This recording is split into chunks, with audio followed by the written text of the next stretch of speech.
Om Sadashiva Samarambham Shankaracharya Madhyamam Asmadacharya Paryantam Vande Guru Paramparam. Om. Be seated, please.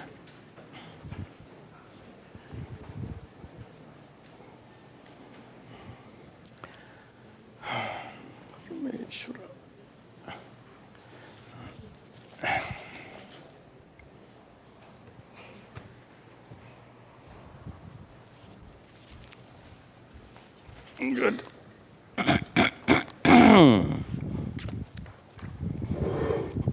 right.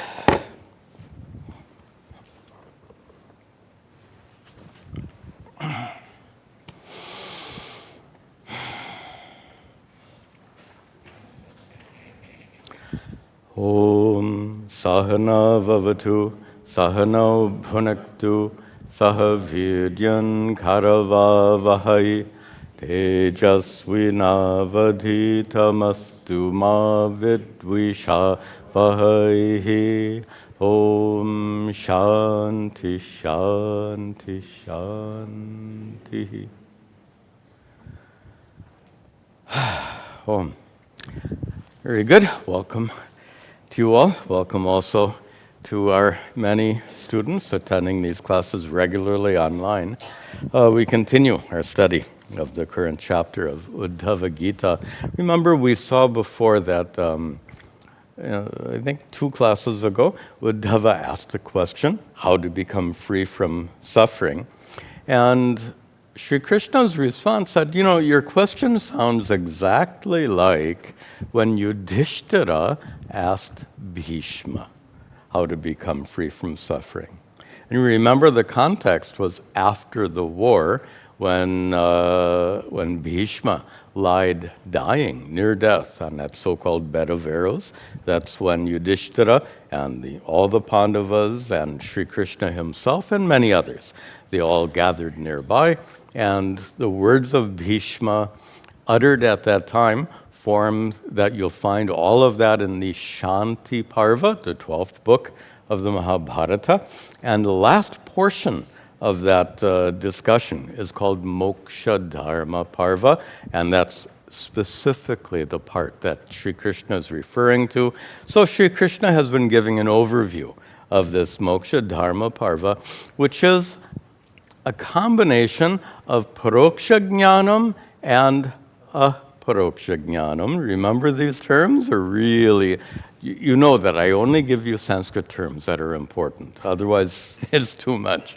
So Paroksha Jnanam is indirect knowledge. We can call it scriptural knowledge. What Bhishma said while he was dying to Yudhishthira and the others, that is Paroksha Jnanam. But the goal that we seek here, and every time we meet, and the goal of Vedanta in general, is not this kind of Paroksha Jnanam, we'll call it scriptural knowledge. What we seek is Atma Jnanam, self-knowledge. And Atma Jnanam is not Paroksha, indirect, it is Aparoksha, direct knowledge. So we want to remember that very important distinction. Here, Sri Krishna has been going for a number of verses on these teachings, and he's about to end, and then he's going to shift the topic to bhakti in just a moment. But he has 2 more verses, and these verses concern the shortcomings of Paroksha Jnanam, the shortcomings of mere scriptural knowledge, and that's what we'll see in today's class, or in the beginning of today's class. Shruti pratyabhijnanam pratyakshamaityam. Shruti pratyakshamaityam. Anumanam chatushtayam. Anumanam chatushtayam.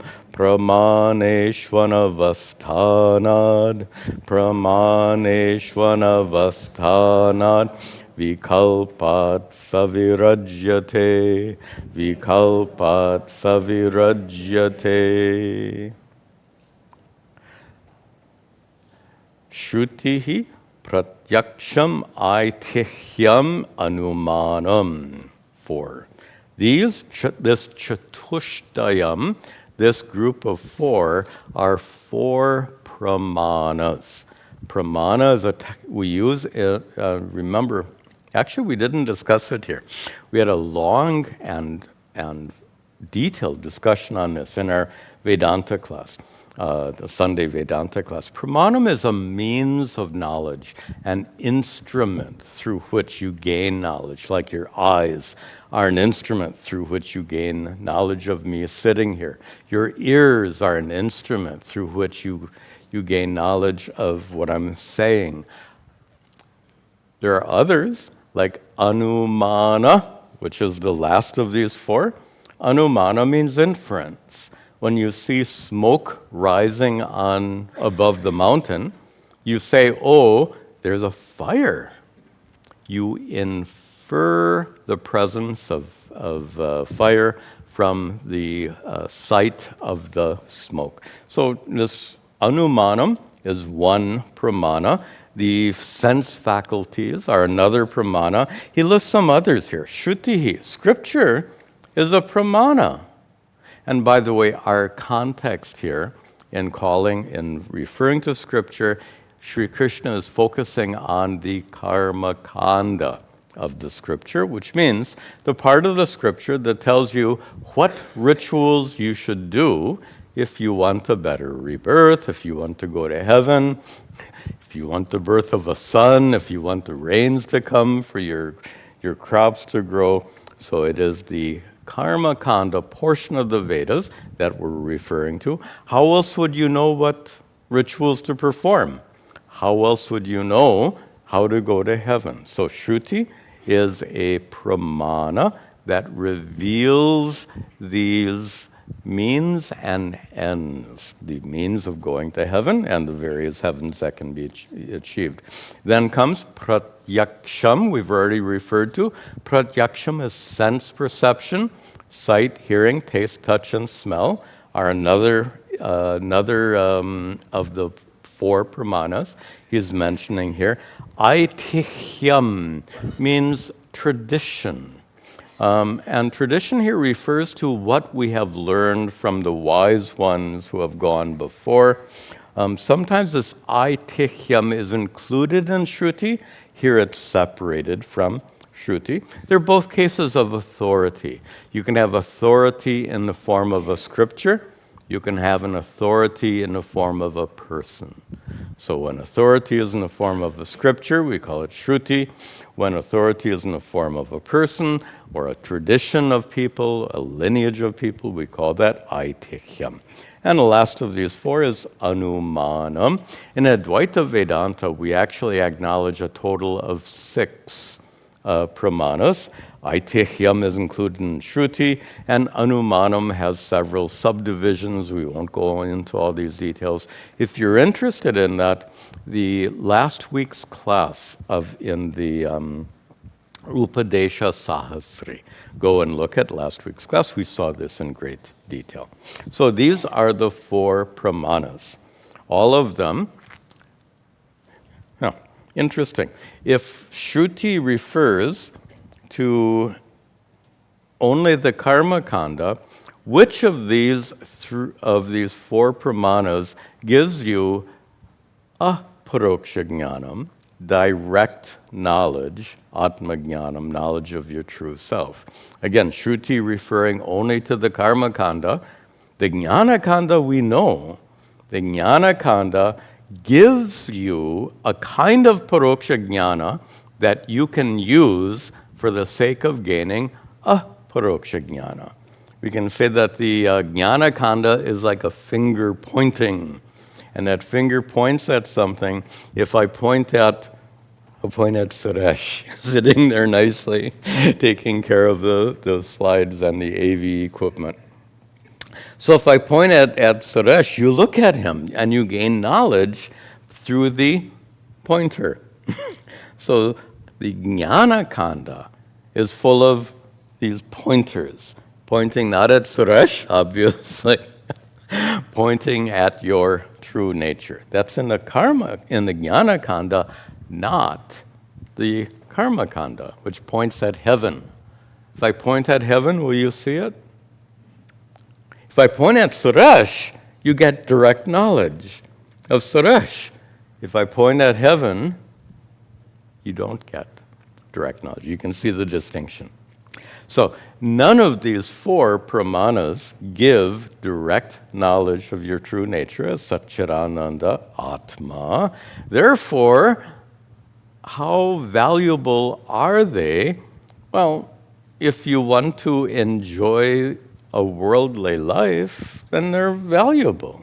So through Shruti, you come to know how to go to heaven.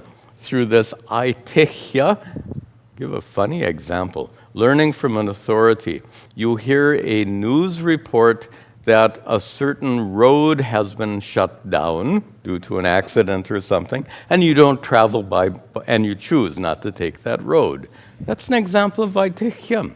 You learned about something from a person who is an authority. Anumanam we use all the time, and more importantly, science uses all the time. Science is basically anumanam plus mathematics is science, and it's improved the quality of our lives so much. And I skipped over pratyaksham, which is pretty obvious, our five senses. All of that is connected to the world, and we've discussed again and again and again how perfect contentment and peace is not available merely through worldly pursuits. We get little kicks now and then. There are plenty of fun things to be achieved in our worldly lives, but none of those things culminate in complete peace, perfect, unbroken contentment. Never. That's why Sri Krishna concludes here, pramaneshu anavastat vikalpat. Vikalpa, that which is literally that which is projected. Here, that which is created. What is created? The world is created. So vikalpat, from this created world, which is pramaneshu anavastat, from this created world, which is unavastat.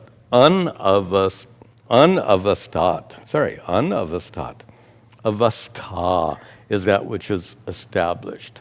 Unavastha, what is not established.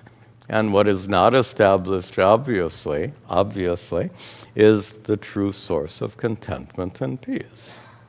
So through these pramaneshu, the first word here, through these four pramanas, whatever is established through these particular four will not lead you to perfect peace and contentment. It is worldly things that are revolved, that are, interesting. I usually don't have difficulty speaking, but today is a little bit of a rough day. So if I misspeak, when do you hear me mispronounce? You hear me use wrong words all the time. I misspeak, I use wrong words. I usually don't have problems with pronunciation, so we'll see how today's class goes. Okay, so even this anavastat just wouldn't come out. Okay, so here, and by the way, I'm absolutely fine. It's just this dizziness thing, like always. It's absolutely non-threatening. It's just a nuisance. So, continuing. Sri Krishna says in the second half that these pramanas, these four pramanas, will empower you to enjoy the world but these 4 pramanas will not lead you beyond that. So this is limitation of worldly gains. Now you might think, well, what about other worldly gains, going to heaven? After all, Scripture isn't confined to worldly things. Some of it is. You want the rains to fall, you should do this ritual. You want the birth of a child, you should do that ritual. So some of the Scripture is concerned with worldly things, but mostly it's concerned with going to heaven. So you might argue, well, wait a minute, what about going to heaven? Aren't those Scriptures useful for going to heaven? Interesting. Sri Krishna says no. What's the point of going there? What an amazing teaching. What we'll see in the next verse is Sri Krishna argues against the value of going to heaven? Really? Let's see. Karmanam parimanitvad, karmanam parinamitvad, aviranchara mangalam, avivanchara mangalam, vipaschannashwaram pashyet, vipaschannashwaram pashyet, adrishtamapi drishtavata, adrishtamapi drishtavata. Karmanam,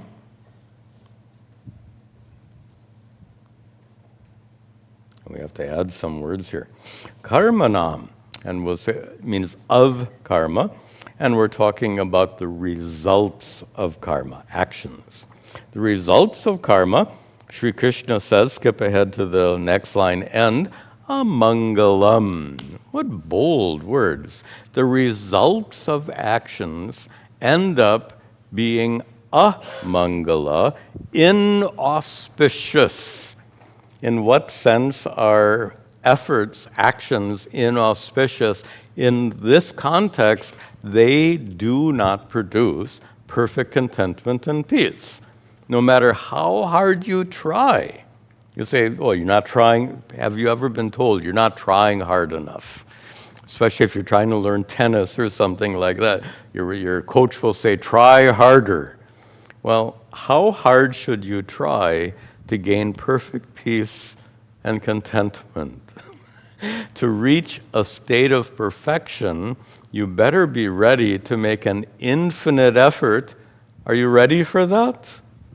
Yeah, well, if you're not ready to make an infinite effort, we have to recognize the insufficiency of worldly deeds. And here Sri Krishna points to a more technical problem. He says, parinamatvat, because the results of those worldly deeds are, parinama means, actually, parinama, one meaning is changing, and that's the most common meaning. But we can also get another meaning, and that is limited, measured. The root ma means to be measured. Whatever you can achieve through worldly life has a measure.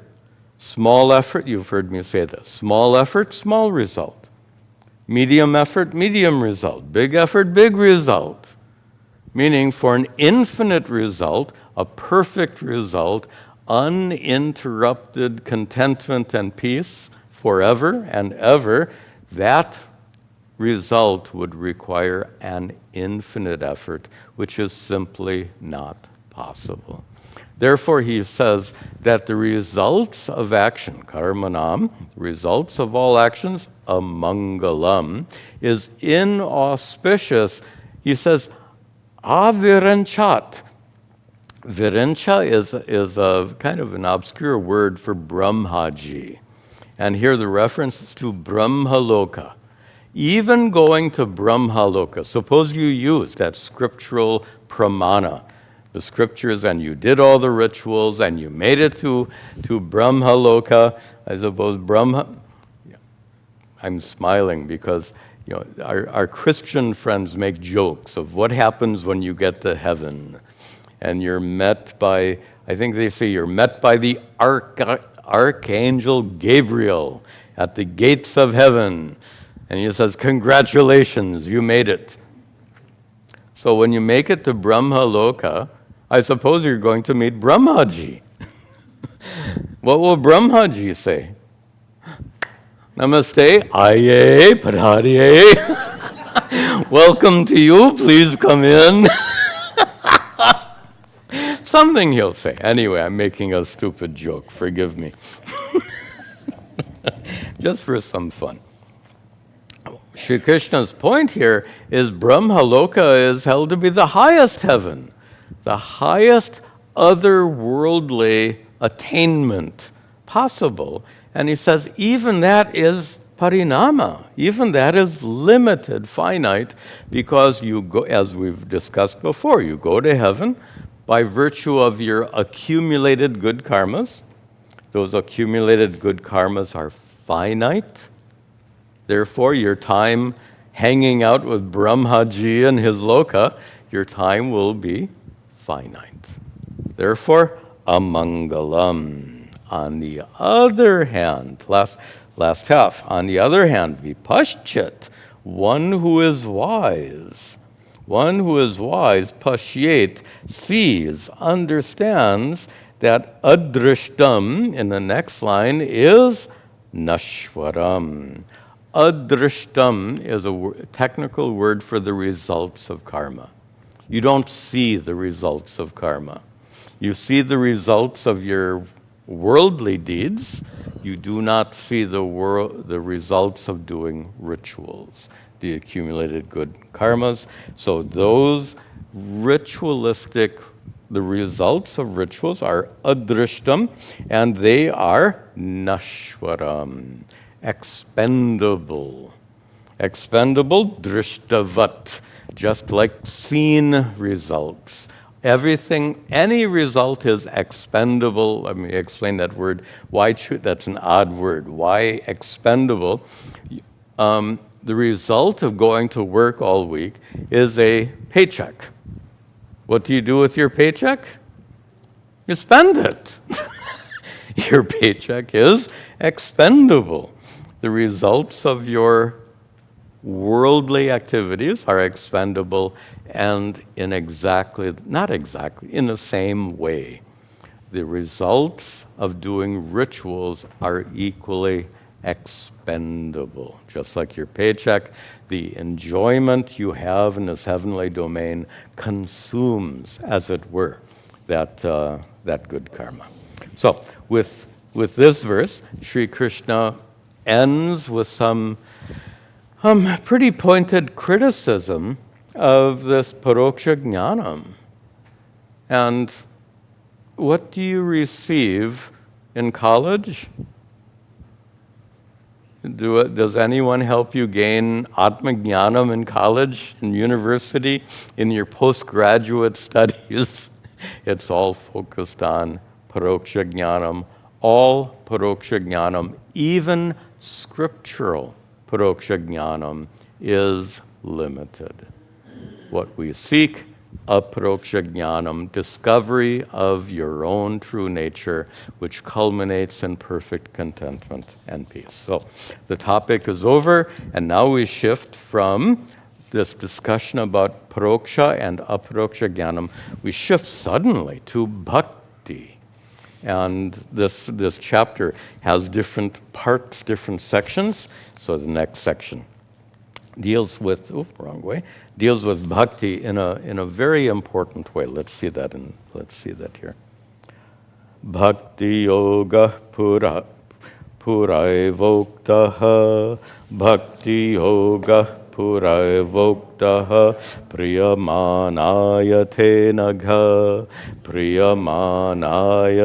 nagha, punascha katayashyami,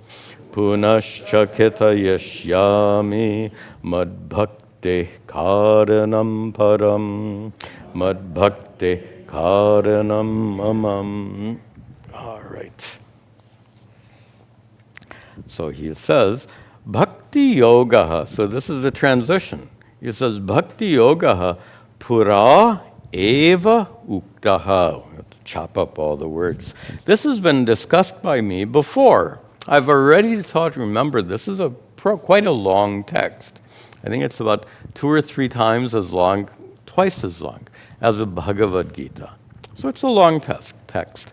And in prior chapters, this topic of bhakti has already been discussed. So Sri Krishna tells Uddhava, I've already taught it to you. I've already taught it to te in the second line. Anaga, you, O stainless one, you, the pure-hearted Uddhava, I've already told it to you. Why? Priyamanaya, because you are dear to me. You're my cousin brother, as some of you would say. Or as most Americans would say, young Americans today would say, bro. It sounds funny to me, but anyway, that's what they say. But here, having already told it, punaha cha, but once again, katayashyami, I will tell you.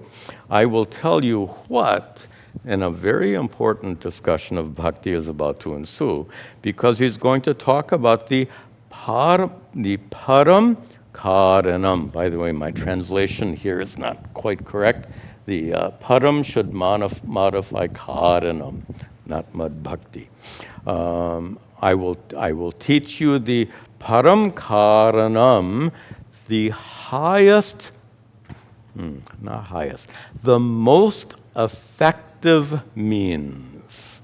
Karanam here means the means. Mad bhaktehe, for gaining devotion to me. So the karanam, the means, mad bhaktehe, for gaining devotion to me.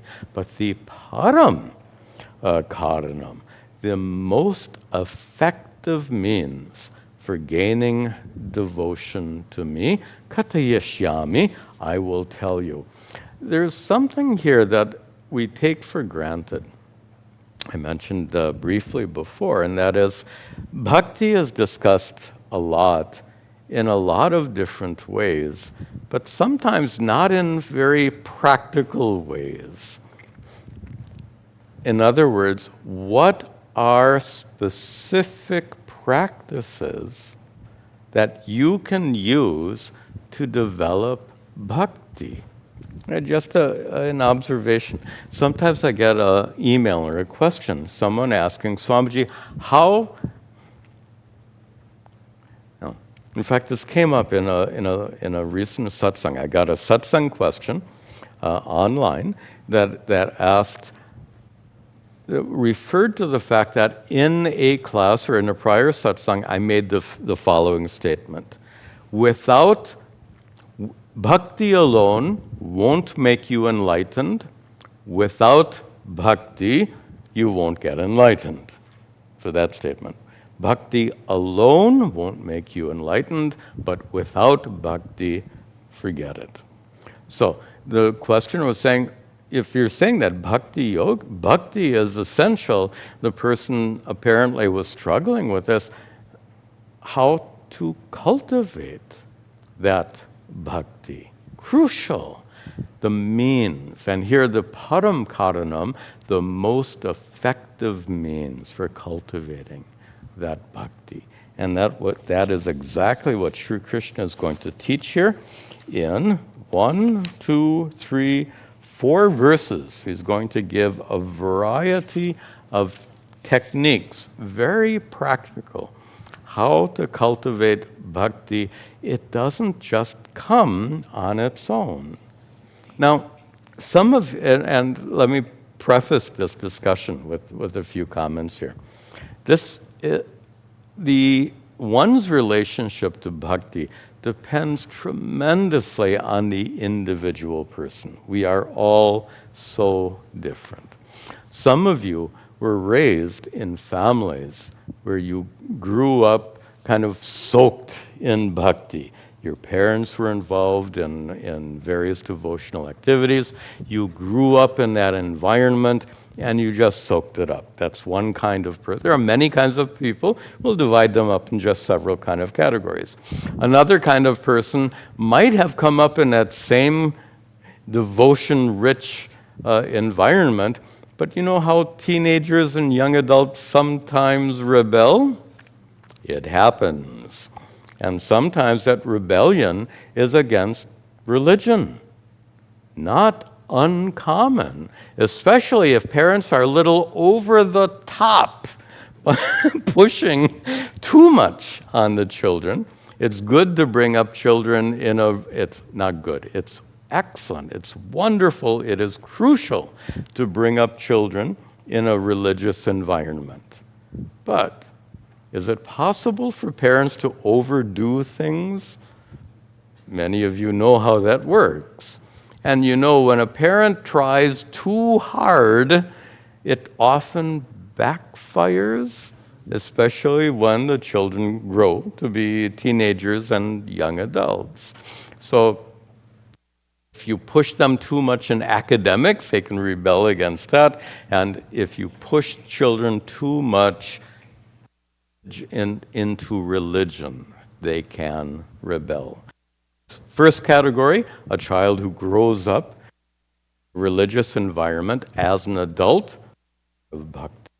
Other possibility is a person who grows up in a religious environment, early religious environment, and rejects it as a teenager or young adult, up with no bhakti.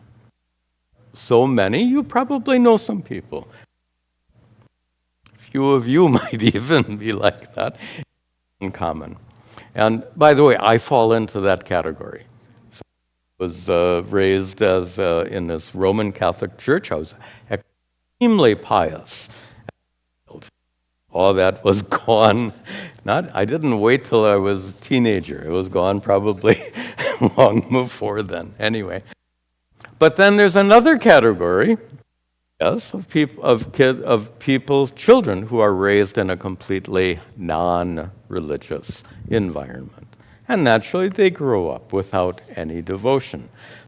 One category where children grow up to be adults who have a lot of bhakti, but we now have two categories of children who grow up with no bhakti.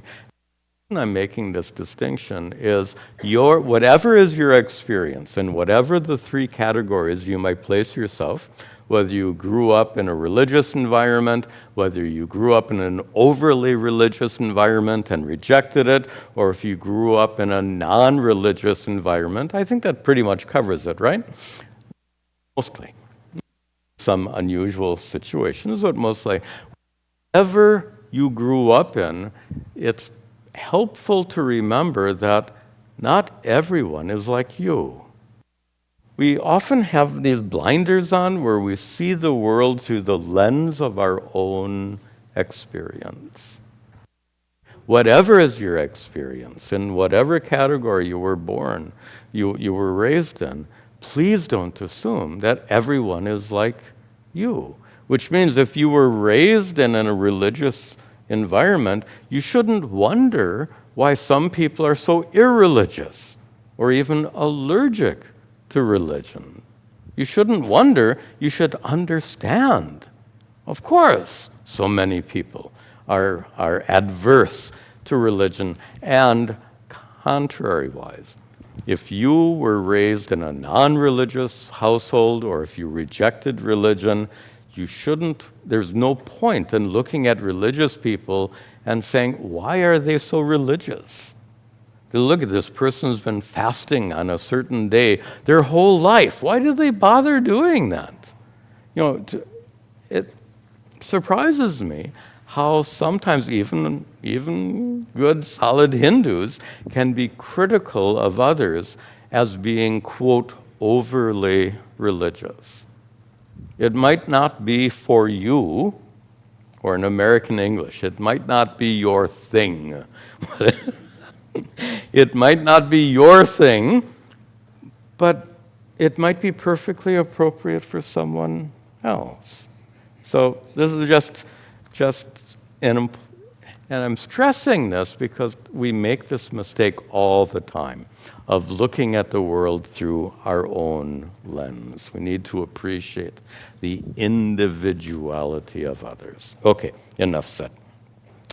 With all of this in mind, we said one category grows up to be filled with devotion. Two categories, not so much. So we need a lot of work on cultivating bhakti. Many, many, many Hindus from good families and those like myself raised outside the Hindu tradition, we need a lot of help. And what it was like in school, did you ever have to take remedial courses? You have to catch up, so to speak. So this is a little bit like that. We'll see that. So Sri Krishna gives us a lot of practices that can be so valuable. Let's see those practices. Shraddha mrita kathayam me, Shraddha mrita kathayam me, Shashvan madanu kirtanam, Shashvan madanu kirtanam, Parinishta cha pujayam, Parinishta cha pujayam, Stutibh stavanam mama, Stutibh stavanam. Shraddha, we have to break words apart. Amrita kathayam me.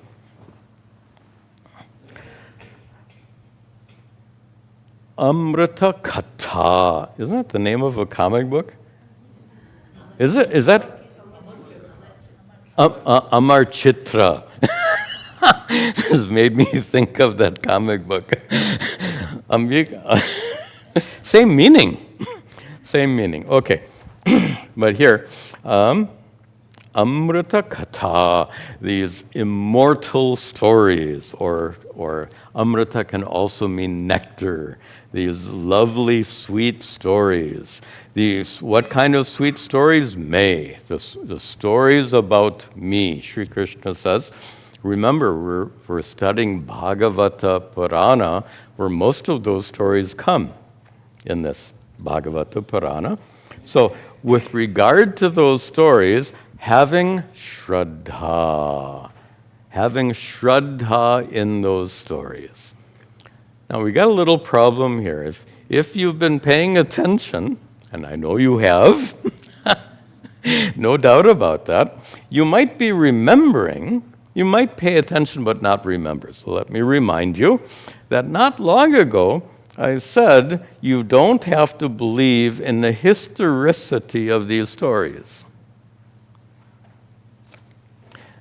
Did I misspeak? Sri Krishna says you should have Shraddha in those stories. And I said you need not have historicity.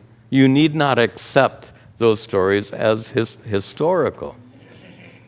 If Sri Krishna were here, he would say, I don't know what language, if you spoke Hindi, ABTK. You'd say, that's okay. What you're saying is also correct. Because Shraddha doesn't necessarily mean accepting the historicity of mythological stories. So when you read stories of Lord, what is the story? Of Lord Shiva and Vishnu getting into a big fight. Do you need to take that as historical? That fight happened on a Tuesday afternoon?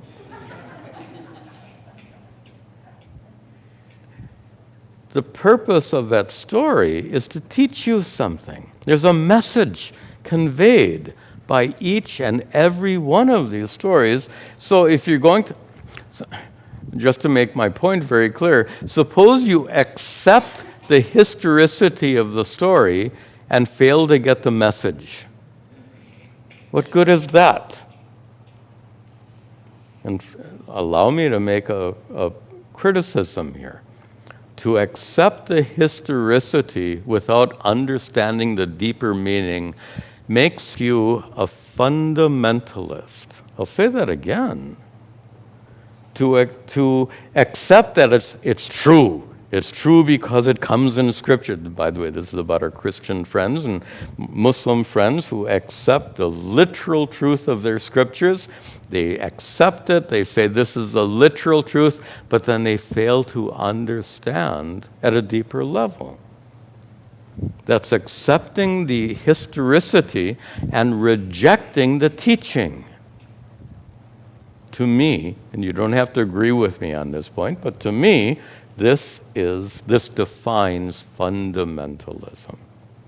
So if you want to accept the historicity, no problem. But you must understand the teaching. That's the whole point of the stories. So with regard to Sri Krishna, he says, having Shraddha in the stories about me. So if you accept the historicity that Sri Krishna and the gopis had a lot of fun in the forests of Vrindavan, if you accept the historicity or if you don't, in my view, it doesn't make any difference.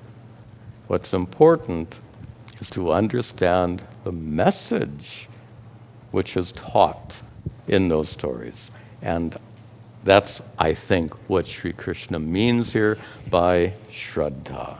Not blind faith in the historicity of these stories, but rather Shraddha, being open and understanding what is being taught.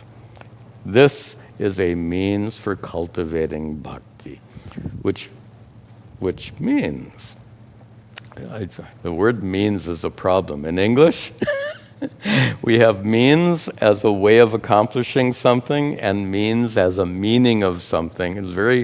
In English, it's a very confusing word. So the point here is that the means of cultivating bhakti is these stories. When I say you need not accept them as historical truths, did I say you shouldn't read them? Did I say they're useless? In fact, I said the opposite. I said they're wonderful, they're inspiring, they're helpful, and especially when you understand their message.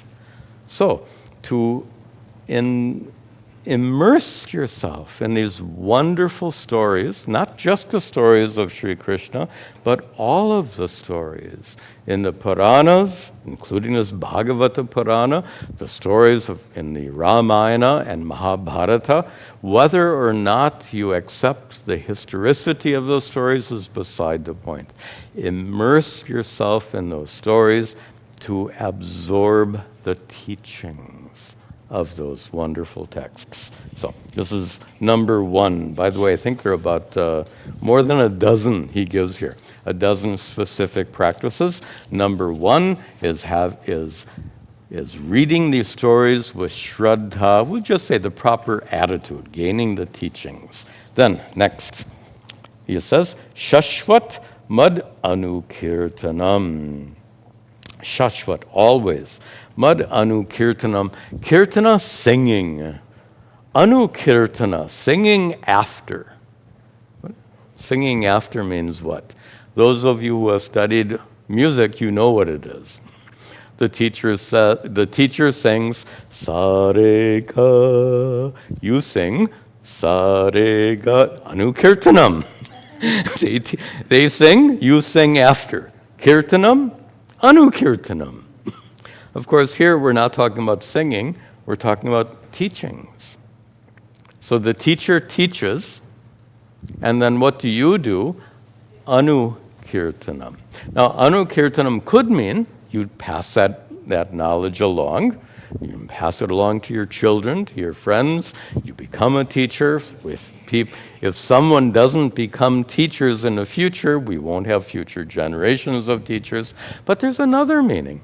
Anukirtanam could mean then to reflect on what you've been taught. Anu means after. So after the kirtanam, after the teaching. Kirtana literally means praise. So after the teaching, there is anukirtanam. Either repeating that praise or reflecting on that praise. And to do that, shashwan, continually. And that's what we do here. In fact, this is anukirtanam. The kirtanam was done by Sri Krishna.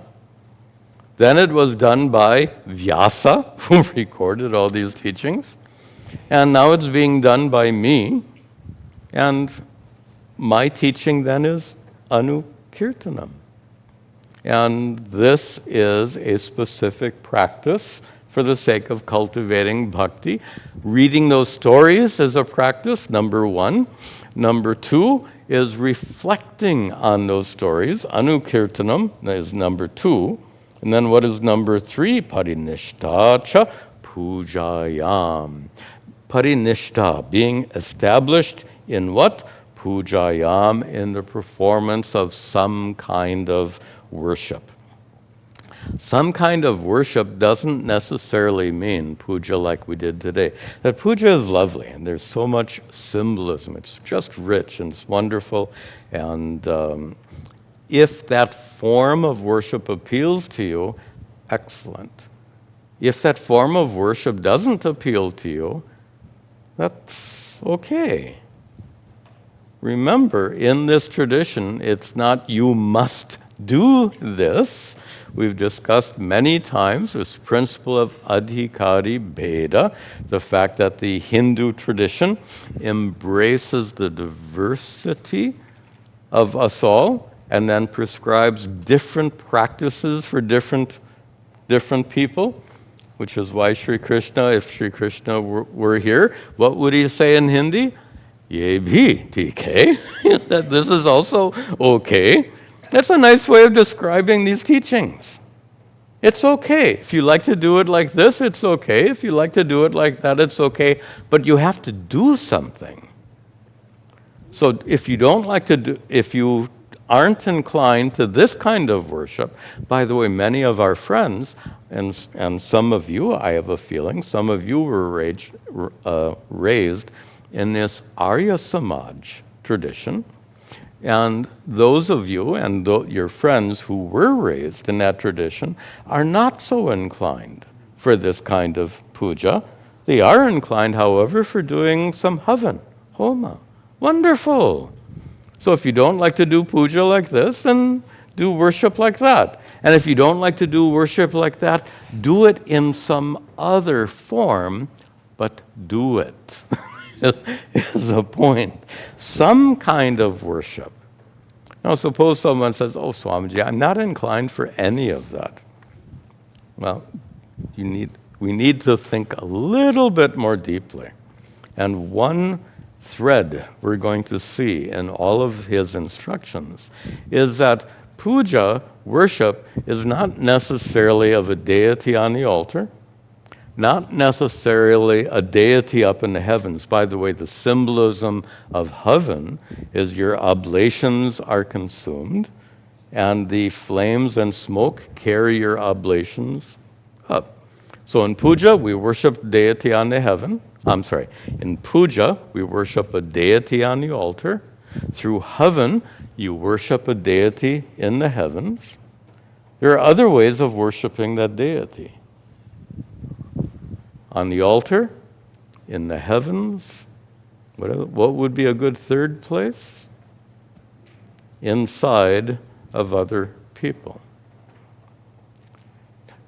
To help someone with the understanding that that person is an embodiment of the divine. Thank you. To help someone with that understanding that that person is an embodiment of the divine, that's called puja. Why not? You can worship deity on the altar. You can worship a deity up in the heavens. You can worship the deity in each person. And what's wonderful is you get to choose. And if you can think of a fourth or fifth way, fine. Any form of worship is acceptable. And that's why it says here, some kind of puja. And parinishta, being established in that puja, doing it consistently. That's third. Then fourth, very practical advice, stuti bihi stavanam mama. Stavanam, praise. Mama, praise of me. Stuti bihi, with hymns of praise. Some form of prayer. What form of prayer? I'm smiling. I'm thinking about Puja Swamiji. He says, what kind of prayer should... First of all, any prayer you say is a good prayer in any language. And even if it's you can pray without words. Ever think of that? Prayers need not be in the form of words. Can you love someone without words? Why not? Can you feel appreciation? Can you feel gratitude without words? Obviously. You get my point? Prayers don't even need to be in the form of words. Now comes my guru's joke. He says, of course, if you are praying, it's like when you're speaking to someone, it's best if you speak in their native language, their matrabhasha. So we can speak to you in English, but if your mother tongue is Hindi or Tamil or whatever, it might be a little, and your friend happens to share your same mother tongue, then it's a little deeper conversation when you speak in your mother tongue. So my guru observes, if you're going to pray then, it might be advantageous to pray in Ishvara's matrabhasha. God has a mother tongue? He said, yeah, Sanskrit. It's a joke. Don't take it seriously. So if you pray to Ishvara in English, he'll say in Sanskrit, I don't understand. Okay, you get my point. It's a joke. But not a joke for you. Doesn't even need to be in the form of words. But some kind of prayer is mandatory. By the way, a good definition of prayer, we just ruled out words, right? So then how to define prayer? If prayer is not necessarily in the form of words, then how shall we define it? Here's one definition. Prayer is an act of relating to Ishvara. I like that definition. Any way in which you relate to Ishvara, any way in which you appreciate your relationship to Ishvara is a form of prayer. With words, without words, in Hindi, Tamil, English, Sanskrit, any language. Okay, let's continue. Adara paricharyayam, sarvangarabhivandanam, madbhakta puja bhyadhika, sarvabhuteshu manmatihi. Adaraha, literally having respect for, doesn't work here. Just being engaged in. Being engaged in what? Paricharyayam, in service. Being engaged in service, and being engaged in service doesn't necessarily mean doing volunteer work at the ashram, at a temple, or something else. It means serving Ishvara in any way, and perhaps most importantly, Ishvara's presence, Sri Krishna's presence in people. And I think the most obvious example of this paricharya, this service to others, is to your own immediate family. That comes first. Take care of your family. Take care of them and everyone in your family. That comes first. Then you can imagine it in circles. First you take care of your immediate family, then extended family, then friends, and you can think of circles. So we can expand that service as much as you can. To the extent you can, you serve all those around you. That's number, 4, 5. Number 6 in his list, sarva angaihi abhivandanam. Abhivandanam means prayer, worship, but here, abhivandanam, prayer or worship, sarvangaihi, with all of your limbs. And how do you worship with all of your limbs? Shashtanga namaskaram. Nam literally means to bend. So namaskara or namaste means it has that sense of bowing with humility, bowing with respect. And here, sarva angaihi, all your limbs. So 8. What are just for fun? What are those 8? You can actually find various interpretations, but here's a common interpretation. So if you're stretched out like this, by the way, it's usually said that men only are supposed to do this. I don't know why, but that is what's generally taught. First, hands. Then what? Elbows, 2. Forehead is 3. Body is 4. Did I miss? I'm missing one. Yeah. So hands, 1. Hands, arms, elbows, 2. Forehead is 3. Body is 4. There we go. Knees is 5. And feet is 6. That's ashta. No, that's shashta, not ashta. That's 6. We need 8. So they add in, if you're bowing down like that, and you're thinking about what you have to do when you get home tonight. So it should include your mind. And if you're bowing down like that and you say out loud, why am I doing this? Speech. So these 6 parts of your body plus speech and mind is a common way of how to get 8 limbs. Otherwise, there are other ways of counting, but this is a kind of a tradition. This is a convention. So bowing, and of course that bowing, as I said, with your mind. Just throwing your body down on the ground is not namaskaram. Comes from here.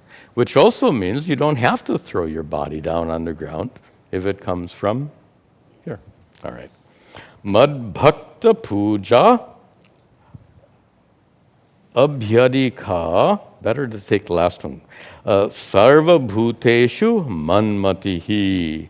Having manmati. Man is the pronoun me. Manmati, having the mati, the conclusion, the recognition that me, Sri Krishna, I am sarva bhuteshu, in all beings. Recognizing my presence in all beings. People criticize religion as being somehow disengaged from worldly difficulties. All religions can sometimes suffer from this problem, where religious practice becomes what you do inside the temple. But what is Sri Krishna saying here? He's saying, I'm not hearing the sound.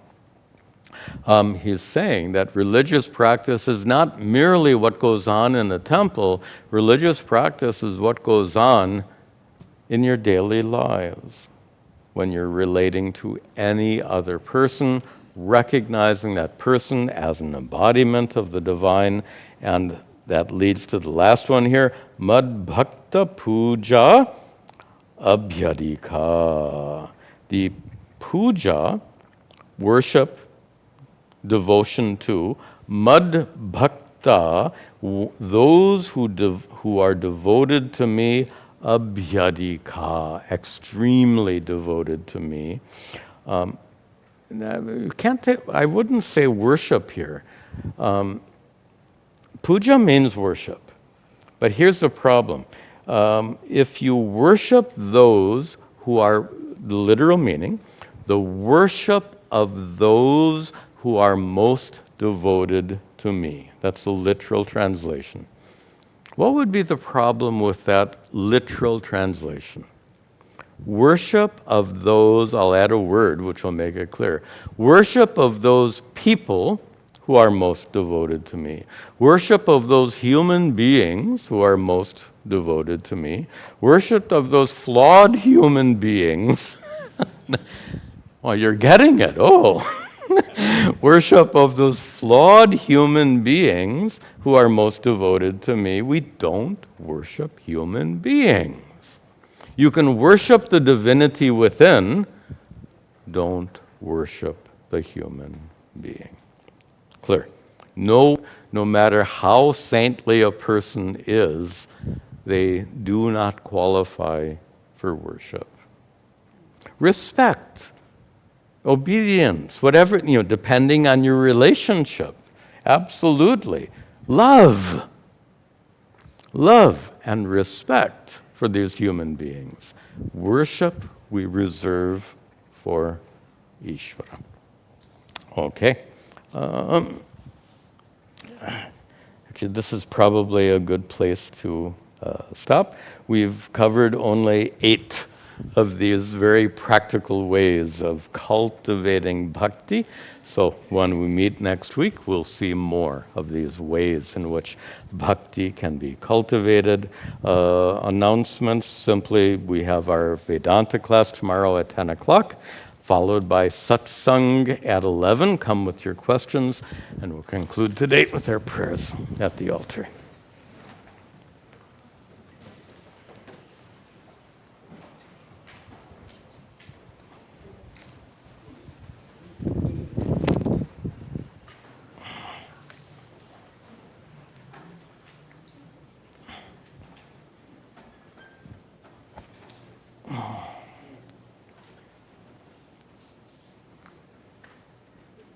Is there? I'm just noticing a lot of people. I'm hoping there's nothing wrong out there. That's my concern.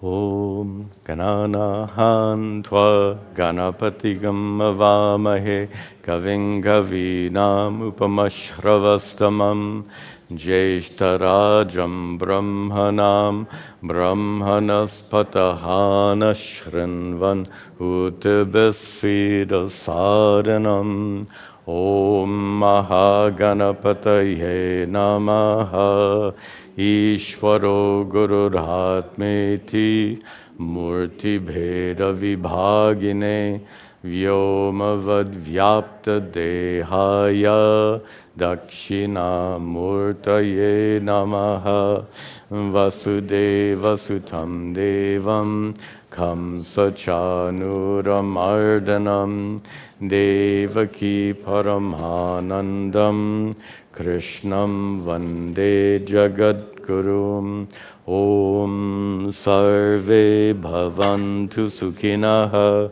Sarve Santu Niramayaha Sarve Bhadrani Pashyantu Ma Kaschid Dukkha Bhag Bhavet Asato Ma Sadgamaya Tamaso Ma Jyotirgamaya Mrityor Ma Amritangamaya Om Shanti Shanti Shanti Om Tat Sat.